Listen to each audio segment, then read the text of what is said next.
having a foundation in the very beginning is key, especially if you're new in your business, or even if you're not. You need to have the right systems and the foundation set in place so that when you are bringing in more clients and you are scaling your business, you're not going to be all over the place. Like, you have everything set. And this is one of the biggest things that I've noticed a lot of people are not really putting into place. And it's okay. Like, most people don't know how to do it. Like, most people have never been aware or been told, or it's a lot that goes on in running your business. And so for me, like, I've always thought big picture. I've always thought, well, how can I make my life easier? What does not require me, and how can I just make it so that it can work without me? And that's what had led me to creating my own systems that I share with my students, actually, like the entire thing, with like automations and like everything even done for you, like copy and paste everything that I use in my training program. But I wanted to talk about this, of like the importance of having boundaries in your business, because that's also another aspect of it. Like, here's the thing that I've noticed, like, a lot of people can get stuck in the DMs and they're going back and forth with people, and it's like there's a lot of time being wasted in between, and you need to figure out a way to get people out of the DMs and get people into your funnel, which is just marketing language for like the way you're like nurturing your lead and the way that you're like going about the whole thing. And so you need to make sure that's set. What I usually like to do is I like to send them over to like a freebie magnet that I have, or if they are interested in learning more information, then I actually have them fill out like a contact form that I have on my website, and it has like a lot of details, including, very important, including pricing. And this is the way how I weed out the people that aren't interested or that aren't really serious or anything, because I'm not here to waste my time, and neither are you. And so I want to make sure I'm only talking to people that are actually interested, so that I'm just using my time wisely in general. And it also helps me kind of see like, who may need like a freebie, or who may just is like, window shopping, as I guess you can call it. But another thing I wanted to also point out is that there's so many different levels of communication that people prefer. So it's important to not just have like, I know a lot of people do like consultations, phone calls only. Do what feels right for you. Here's the thing. I used to do a lot of consultation phone calls in the beginning, like Zoom calls, but after some time I was like, I don't want to keep doing consultations like this, because I have had people that did not show up, and I know how that can feel. Like, this is why I don't do in-person consultations anymore either. And if I do, I charge people for it. And if they do decide to book the same day, then I put that fee into their total payment, kind of incentivize people to book with me. But I charge people for my time, because your time is valuable. So when you value your time, other people are going to value it too. But going back to the communication part, I actually now give people options. So I don't even do like Zoom calls anymore, like FaceTime calls anymore. I only do like a phone call, or an email, or texting, like literally those three things. And I ask people, like, on my contact form on my website, like, it asks them like how would they like to be like communicating, how would they like to do their consult, and you'd be surprised, a lot of people select email. And I love it, because now I can get back to you when I do, and I don't have to go back and forth. Like, I literally get straight to business.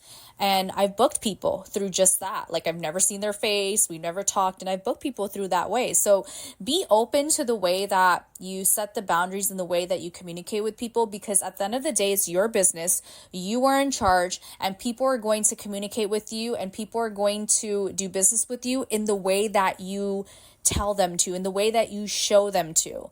And so that's really important. The other thing I wanted to mention is client demand. So I have had clients in the past where I've had to quote unquote fire, I guess you can say, or like put my foot down in like certain things of like discounts is a big no for me. If you're asking me for a discount, here's something that you can say. Like, this is what I say with anyone that asks me for a discount. I don't shut them down, but I do say like, hey, I'll be doing you a disservice if I'm giving you a discount, because that that's not really what's going to be the best outcome for you and I together. And I kind of do that so that they can kind of question themselves about asking for a discount and actually instead see the value, because in their mind now they're going to be like, wow, like she actually cares and she sees the value in what she does. And so that really helps. Like I've always had people be like, wow, like, no, I totally get it. Like understand. So try that out. But, anyone that, like, I've had a client before, kind of demand, I guess, like, here's another thing that I do, another tip. I have a lot of tips, you guys. I'm trying to make this short and to the point as possible.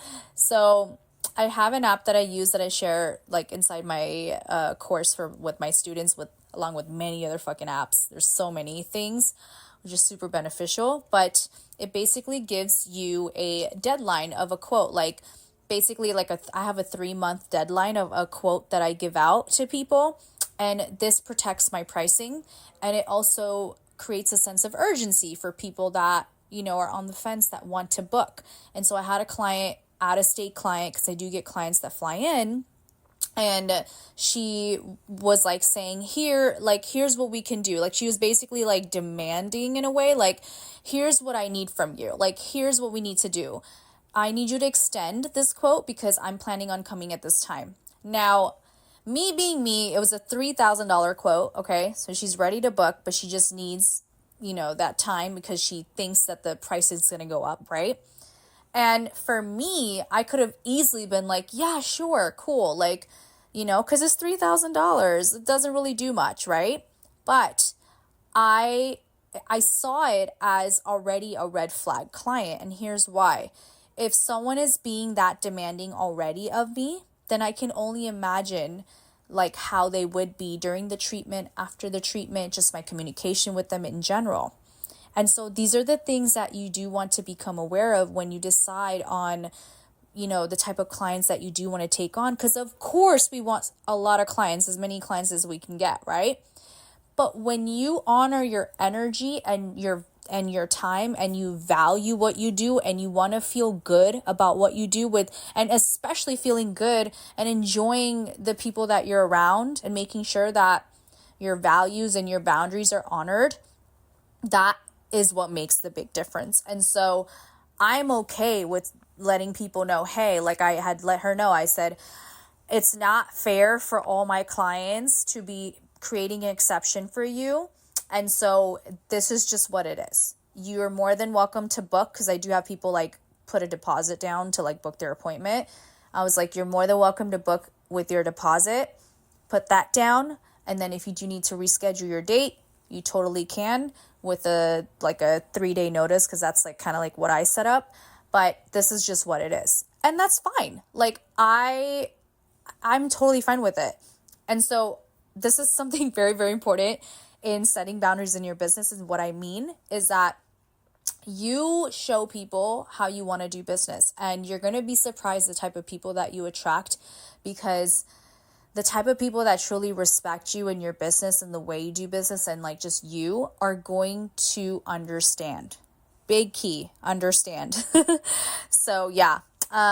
And then the other thing is just, again, like having automations in place, like in things that don't require you. So I, again, share that with my students in my training program so that you don't have to, I shared in my marketing, actually, the marketing aspect of my training program, but I share it because you don't have to do any of that.